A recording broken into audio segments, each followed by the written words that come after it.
He's a big robot, and he wants a big cereal. Hello, my baby. Hello, my honey. Hello, my ragtime gal. Sonny, you kissed my wife. Baby, my heart's on fire. It's Commander Class Jetfire for War for Cybertron Siege. What is Commander Class, you ask? Well, it's bigger than a Leader Class figure, but smaller than a City Former like Metroplex, but not by much. So they had to make up a kind of new class for Jetfire, especially since the Leader-size figures of the Siege line are actually about Voyager size in terms of scale. They just bulk up a bit with a lot of plug-in accessories. But Jetfire's big. Yeah. He's not small. No. Jetfire's got a big box. Big bot in a big box. Anywho, Jetfire was originally a blatant ripoff of the Robotech Macross jets. Somehow they got permission to make this one figure based off it. And even though Robotech is hardly a household name these days, they're still squatting on the rights to use that mold. For the Generation 1 cartoon, they called him Skyfire, and the animation model looked nothing like the figure, presumably for thorny legal reasons. And so Generation 1 fans were left to flounder in baffled resentment over the schism, which continues to this very day. Nearly every Jetfire figure made ever since, even the thrilling 30s version, looked neither like the Generation 1 figure, nor the Generation 1 animation model. But with Siege, they seem to have tried to correct that oversight by making one that is at least cartoon accurate. There is no plastic window on this box, just character art, but there's lots of it.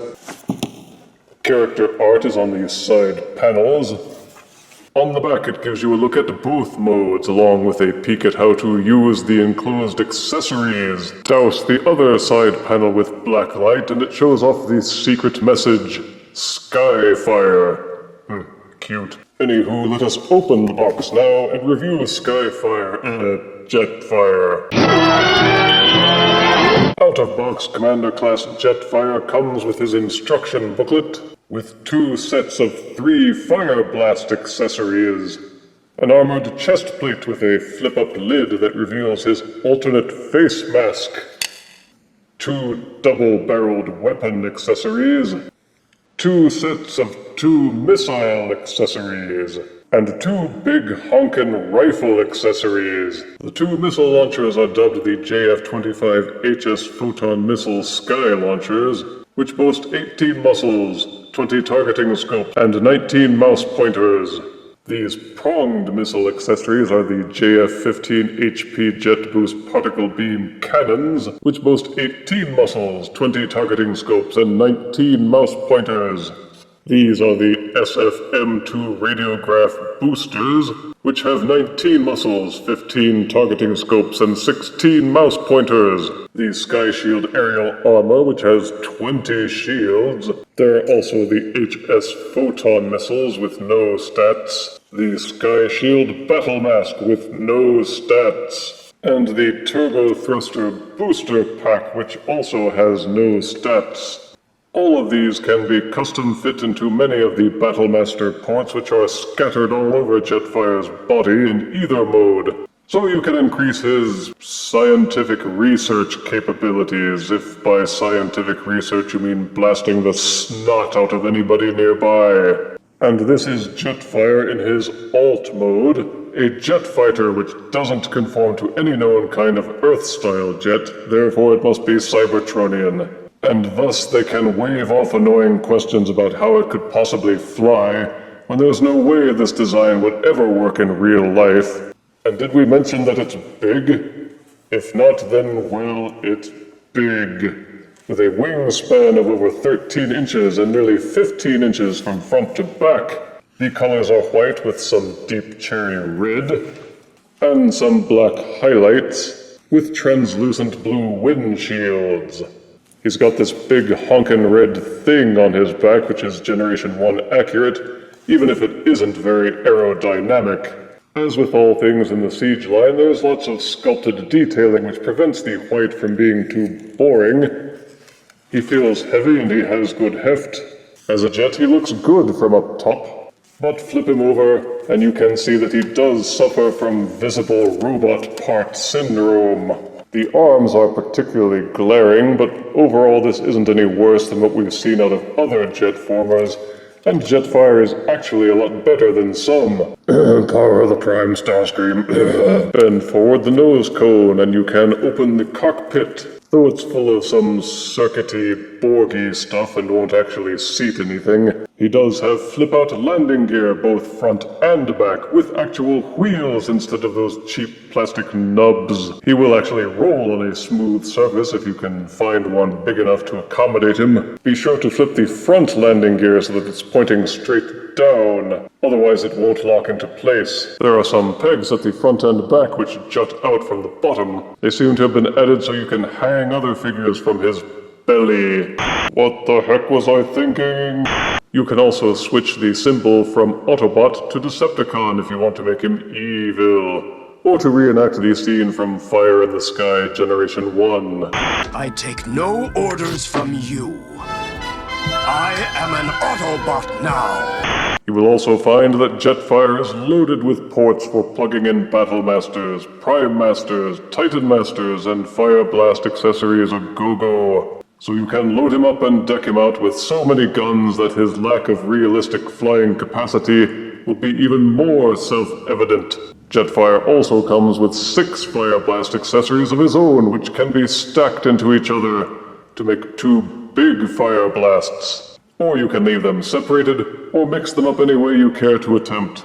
They will work with other Fire Blast accessories for excellent combination potential. In jet mode, they serve as excellent bursts for the rear engines to convey an imaginary sense of thrust. The downside is that these long, tapered ones have a tendency towards bending, making his jet thrust appear a bit crooked. To transform the accessories into Jetfire's mega backpack, first plug the 2 rifle accessories together, flip down the gun handles, and a secondary handle will pop up that fits the center of the gun. This will allow him to wield it as either a double-barreled weapon accessory, or you can take the battle armor and these 2 holes with these 2 pegs, line them up and push them together so that they hold firmly. Each of these double-barreled gun accessories has a small peg here that plugs into this hole here, and a little slot at the side which plugs into this groove at the edge.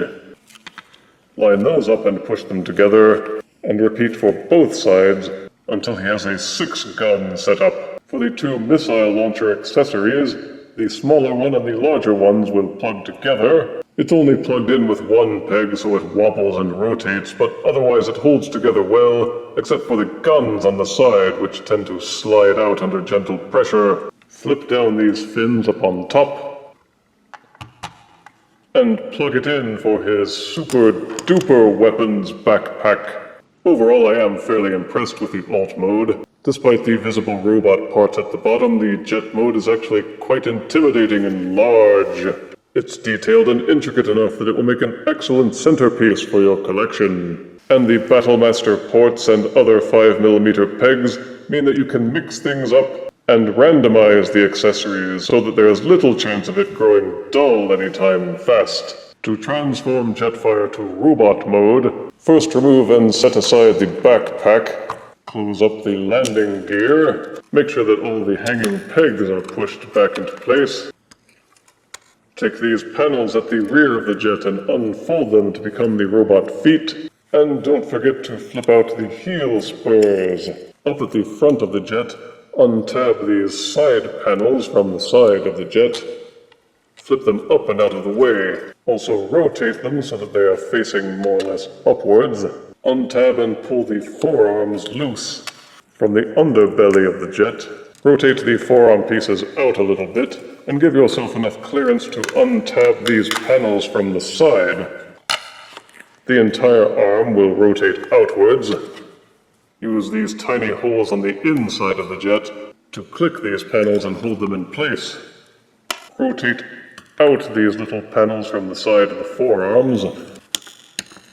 You will see an accordion hinge on the inside near the elbow. Make sure that they're tilted out of the way. Then take this other panel and rotate it inwards to fill up the forearm.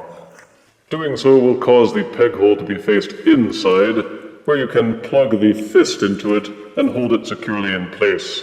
Repeat for both sides, duh. At the tippy top, rotate the nose cone panel so that it's facing down. Untab this panel from the red backpack. One neat little thing is that this causes the dramatic head reveal.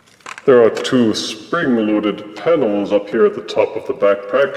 When transforming to jet mode, you push the head into it and it disappears. Ooh. But transform to robot mode, and the head pops loose and is on display. Hey, baby. It's a simple matter to rotate the cockpit section down so that it merges into the body. Finish rotating outward the chest plates, and use these hinges to swivel them down until they tab into place at the sides. Use the little tab at the side of the arm panel to make sure that it is cinched all the way to the side and clicked in place. The legs telescope out from the sides and will disengage from the back part of the rear thrusters. This process is a lot like the Combiner Wars, in which the legs are telescoped inside the shins. They will hinge outwards and click into place. Once that is done, take the part of the rear panels on the legs that have the jet engine on display. They will untab from the back. There's a kind of accordion hinge on the inside. Swivel them until the engine is tucked inside the shin, and then click the panel into place. Each leg panel should tab inside and fit into these slots. Almost done. Take the hinge at the center of the wings and fold it backwards. There is a tab and groove combo that peg together. Then rotate the wings so that they are pointing up. They should also click and lock into place.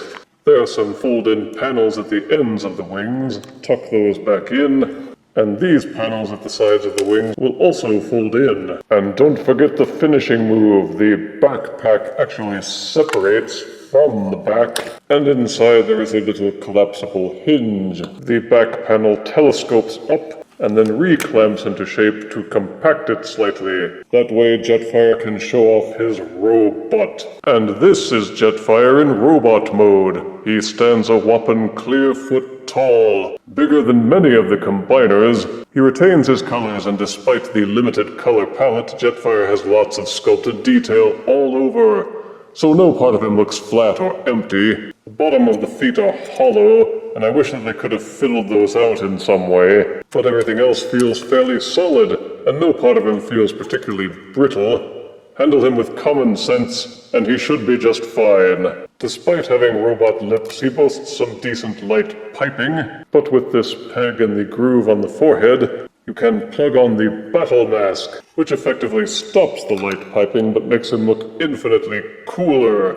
Guess which one I'm going with. In robot mode, as with the alt mode, you can load him up with battle masters, prime masters, titan masters, and fire blasts. Because he's such a large robot, overloading him with battle masters isn't quite as awkward as it is with smaller figures. He looks like he can carry the load. But of course Jetfire comes packed with his own accessory kit, which fits onto the robot mode just as well as the alt mode. Simply take this thing apart as you put it together. You can leave the big rifle as a double-barreled gun accessory, or split it back apart into 2 guns for him to carry. The chest armor, of course, clicks onto his chest. Just insert it, and push until it clicks over that little notch which will hold it in place.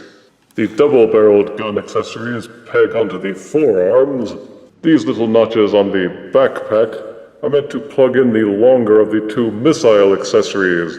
This hole at the side will plug into it and hold it in place. Do the same for both guns. There are 2 small pegs at the back of each of the wings which will flip outwards.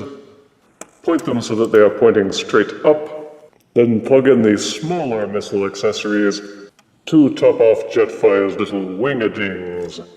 And this is Jetfire armed up and ready to drop some science.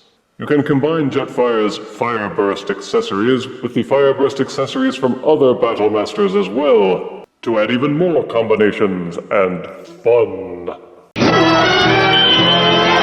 For articulation, Jetfire's head will rotate 360 degrees and also nod back and forth quite a bit. Why, yes, I am big. Each shoulder is heavily ratcheted and will rotate 360 degrees until it starts bumping into the wing. It is also ratcheted to splay in and out to a fairly high degree. Keep your finger braced here, otherwise this shoulder panel may pop loose. There is a mid-bicep swivel. The elbow is double jointed and ratcheted. And despite these things jutting out from the side, you can get a good range of motion.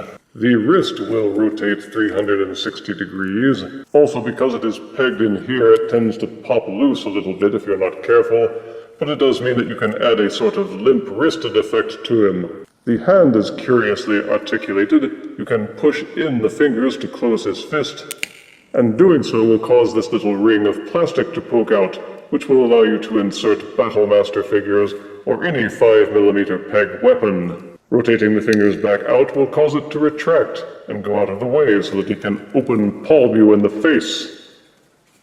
It's a pretty neat little trick, and I hope to see it on other figures as well. The waist feels like it should be a full 360 degree rotation, but you can't pull it off because this backpack gets in the way.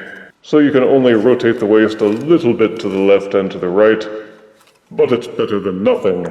Each leg is ball-socketed and ratcheted and will kick forwards and backwards until it bumps into the pack again.